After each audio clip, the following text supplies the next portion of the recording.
My husband cheated on me while I was pregnant and had a baby with another woman. I found out after the other child was born. I have never been okay with this. It's exactly the kind of trash I tried so hard to have not be part of my life. If it was possible, I would have divorced him by now, but I'm stuck at a legal dead end and it's not possible. We have a legal and emotional separation agreement though. Since he travels a lot, and between the baby, my parents, and my career, I've been able to avoid thinking too much about it. Well, so I thought. It's been almost 2 years since then, and now he wants to bring that child into my house. I guess he has some kind of schedule with the other child's mother that includes visits, and he wants that visitation to be in what is technically still his residence. Absolutely not. I'm not a stepmother to any child, and unlike in most of these situations, the house we're living in is truly only mine. It's under my parents' names, but I got it when I got POA and they had to go into a care home. I'm not having this kid in it. My husband and our family say that I need to deal with it because I am still married, that I need to accept my stepchild, and that I'm a witch for excluding a baby and preventing siblings from having a relationship. I don't agree. This child may technically be siblings to mine, but I don't need to play mom to this kid to make a relationship happen, and I don't want any of this trash coming into mine or my child's safe space. Am I crazy for not wanting this child here? Edit. Why can't you get divorced? Why is he still living there? In my state, to file for divorce, both parties need to have been separated for over a year and living in separate residences, which requires one of us to move out. He doesn't want a divorce, so of course he won't move out. I can't make him because we're still married. In theory, I could move out and start the clock, but realistically I can't. With the POA, I can't just abandon the house. I couldn't afford to anyway, but if I did, he would be able to remain there. I would eventually get the house back, but in the meantime he could easily destroy it and then I'd have legal problems from that. To clarify on the separation agreement, those don't technically exist in my state, but since we have it notarized, we could use it as an interim agreement on custody and the split on finances once the clock starts, and especially post-filing. This may not be a popular opinion since most on here say you have to be a perfect step-parent and accept all situations. But you are not at all the idiot. I was in a similar situation and still get pissed off 30 years later. Don't let people tell you what to do or how to feel. It is your house. Tell the father to go someplace else. Not the idiot. You don't need to call the kid trash, but your point is valid. You have no obligation to bond with your husband's affair child. You are legally separated and his obligation to his child has nothing to do with you. Just try to keep your anger directed at the adults in the situation. The child has no control over anything. Not the idiot. Your husband's bye-blow isn't your responsibility.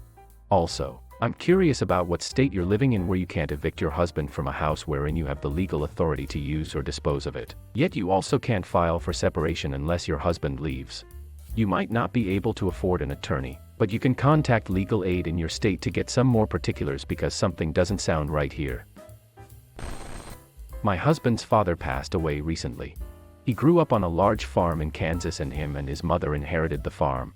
My husband, John, 24, and I, 21, met while he was living in New Orleans, attending Tulane on athletic scholarship, and I was working as a waitress. We fell in love and he proposed quickly. We married a few months ago and I am currently 3 months pregnant. We've been living in NOLA, but since his father's passing, his mother needs help with the farm and he suggested we move there and it will be better for the child to be raised on the farm anyway.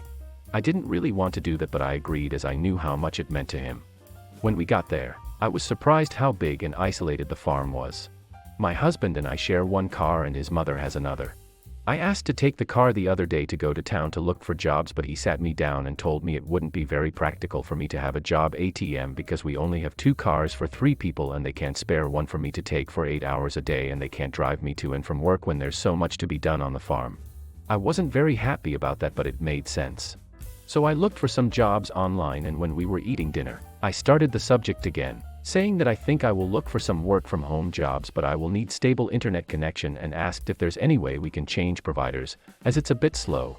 He told me all work from home jobs are scam and he doesn't want me falling into a trap, and that he needs the laptop available at all times to communicate with his customers. I was devastated but didn't want to argue, and I understand that his work is currently supporting us all, including his mother. We had a small family gathering and his sister and Sil asked me why I didn't want to be SAHM. I explained them everything.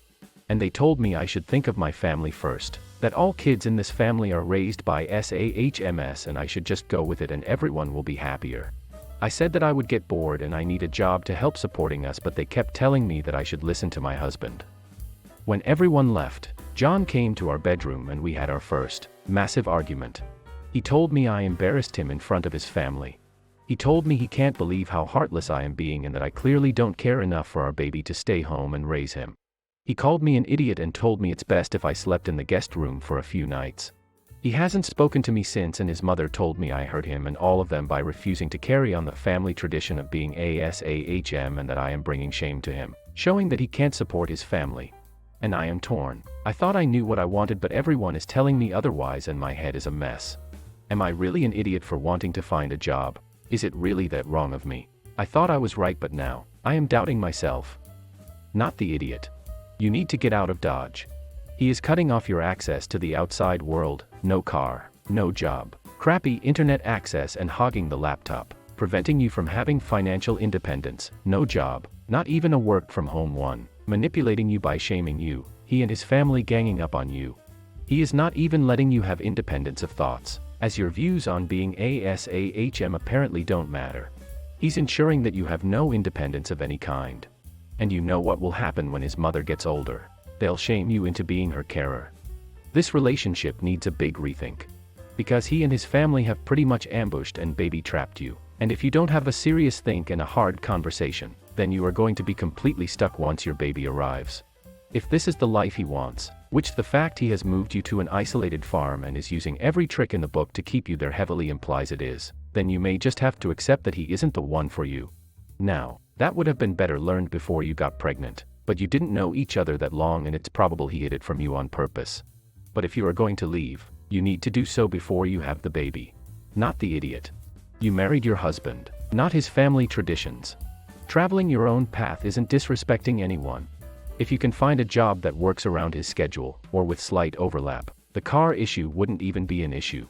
If it's an active farm, you might find you'll be too busy, but if you're not and working is what makes you happy, I think you should.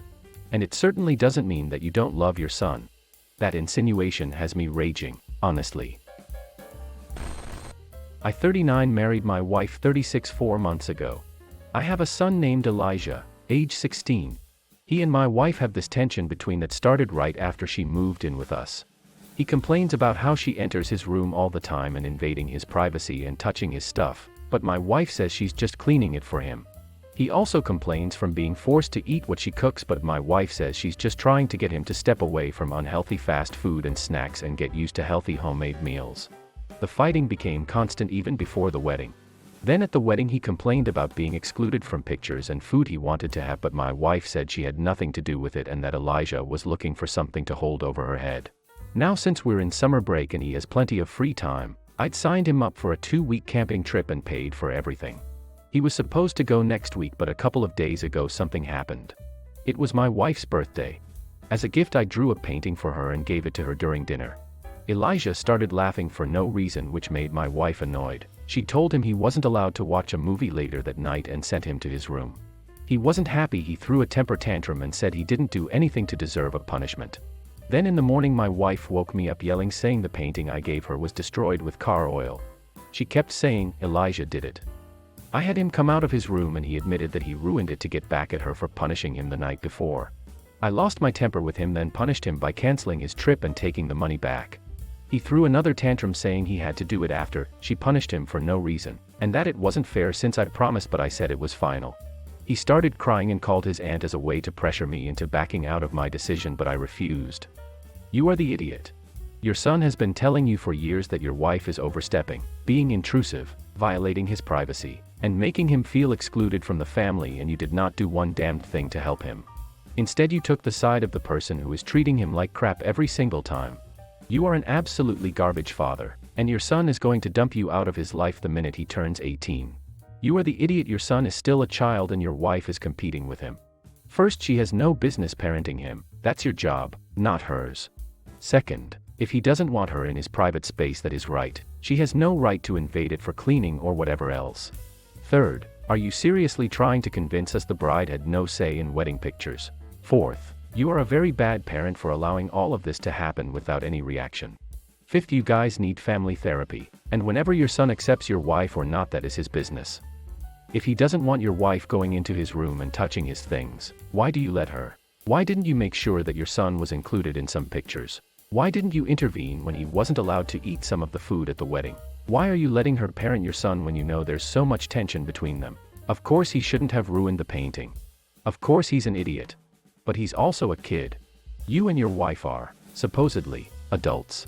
It's unreasonable to expect a 16-year-old to de-escalate a situation that the two adults keep escalating. Everyone's the idiot here, but you in particular. So about 8 months ago I moved into a new apartment. I didn't have a car at the time. I worked from home and very seldom left my apartment. My apartment came with an assigned parking spot. And since I didn't have a car, I didn't care if someone parked there. A few weeks after I moved in, a neighbor noticed I didn't have a car and came to my door and asked if they could park there. I said sure. They even offered to pay me $20 a month. I said it was fine and they could have it. Well, I bought a car on Saturday. At first I figured I would just park on the street. But it became apparent that parking on the street wouldn't always be easy. Yesterday I came home and couldn't find parking. I ended up parking a block away. And all I could think about was my car being broken into. So this morning I went to the neighbor who I gave my spot to and asked if I could please have it back. They said no. And that I gave it to them. I explained the situation of not having a car before, but now that I do, I need the spot. They became angry and basically told me to back off. I ended up texting the building supervisor and he told me he will be coming tomorrow to resolve the issue. He basically said that the spot is mine and he will make them move. I didn't mean to mess their situation up. But like, damn, I pay for that spot. Well, it's on my rent. And I need it now. Not the idiot. I think the only confusion here is that you asked for your parking spot. It's your parking spot. I'm assuming it's included in your rent, since it's assigned. The neighbor has no claim over it other than you did something nice. You park in that spot. If your neighbor makes a fuss over it, call the super. Good luck. Not the idiot.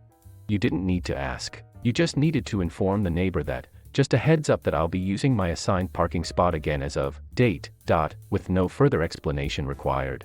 You could have decided you wanted to use the parking spot for container gardens, and it would still be okay. It's your spot. You could have never let him have the spot and left it open for guests and delivery drivers until the end of time. It's your spot. Technically you didn't give them anything because there was nothing to give.